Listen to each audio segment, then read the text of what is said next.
میرے کریم نبی نے فرمایا، صحابہ بنی اسرائیل میں سے کفل نامی ایک شخص تھا جو دن رات برائی کی دلدل میں پھنسا رہتا تھا، جو دن رات گناہوں کی دلدل میں پھنسا رہتا تھا، گنہگار تھا، بدکار تھا، زانی تھا، شرابی تھا، اپنی خواہشات نفس کا غلام تھا۔ اس نے ایک ضرورت مند عورت کو 60 دینار دیے، زنا کاری کے لیے آمادہ کر لیا۔ 60 دینار دے کر زنا کے لیے تیار کر لیا۔ جب وہ تنہائی میں برے کام کے لیے تیار ہو گیا، تنہائی میں اس ضرورت مند نیک اور پاکیزہ عورت کو لے گیا۔ تنہائی میں جب برے کام کے لیے تیار ہوا تو وہ ضرورت مند عورت بے اختیار رونا شروع ہو گئی، تڑپنا شروع ہو گئی، چہرے کا رنگ فک ہو گیا۔ کفل نے حیرانی سے پوچھا کہ اس وقت یہ رونا ڈرونا کس بات کا ہے؟ تو نے خود ہی تو ہاں کی ہے کہ تیری ضرورت پوری کروں گا لیکن زنا ضرور کروں گا، لیکن اس وقت تو نے بے اختیار رونا شروع کر دیا ہے، تیرے چہرے کا رنگ فک ہو گیا ہے، وجہ کیا ہے؟ اس پاک باز اور شریف النفس لڑکی نے روتے ہوئے جواب دیا کہ کفل، مجھے اللہ کے عذابوں کا خیال آ رہا ہے۔ اس کام کو میرے خالق نے، میرے پروردگار عالم نے حرام قرار دیا ہے۔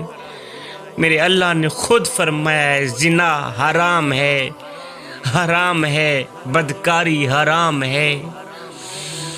اس کام کو میرے اللہ نے حرام قرار دیا ہے۔ میں بھی اپنی ضرورت سے مجبور ہو کر اس برے کام کے لیے تیار ہو گئی۔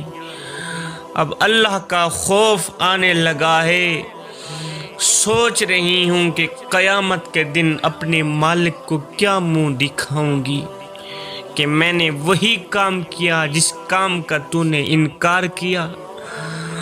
اب اللہ کا خوف مجھے بے چین کر رہا ہے۔ آج 2 گھڑی کا لطف مستقل جان کا روگ بن جائے گا۔ کفل، تو بھی اللہ سے ڈر، اللہ سے حیا کر، مجھے تو اللہ سے حیا آ رہی ہے۔ اے کفل، اللہ کے لیے اس بدکاری سے باز آ جا، اس گناہ سے باز آ جا، یہ کبیرہ گناہ ہے۔ اپنی اور میری جان پر رحم کر، آخر اللہ کو بھی حساب دینا ہے، آخر اللہ کو بھی تو ہم نے منہ دکھانا ہے۔ قیامت کے دن کس حال میں اللہ کے سامنے جائیں گے؟ کون سا منہ لے کے جائیں گے؟ اس لڑکی کی ایسی پرتاثیر اور سچی باتوں نے کفل پر گہرا اثر ڈالا۔ کفل اپنے برے ارادے پر نادم اور شرمندہ ہوا۔ عذاب الہی کی خوفناک شکلیں اس کی نظروں کے سامنے گھومنے لگیں اور اپنی سیاہ کاریاں یاد کر کے رونے لگا۔ قبر کے سانپ بچھو اس کی نظروں کے سامنے پھرنے لگے۔ کفل اپنے دل میں سوچنے لگا کہ مجھے تو اللہ کے عذاب سے بہت زیادہ ڈرنا چاہیے، بہت زیادہ ڈرنا چاہیے۔ اس عورت نے ابھی گناہ کیا ہی نہیں اور یہ اس طرح جہنم کے خوف سے کانپ رہی ہے، جبکہ میری تو ساری عمر ایسے برے کاموں میں برباد ہو گئی ہے۔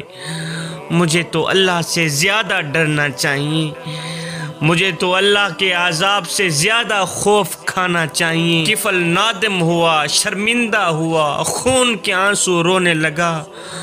ادھر کفل کی آنکھوں سے ایک آنسو نکلا، ادھر رب کی رحمت کو جوش آ گیا۔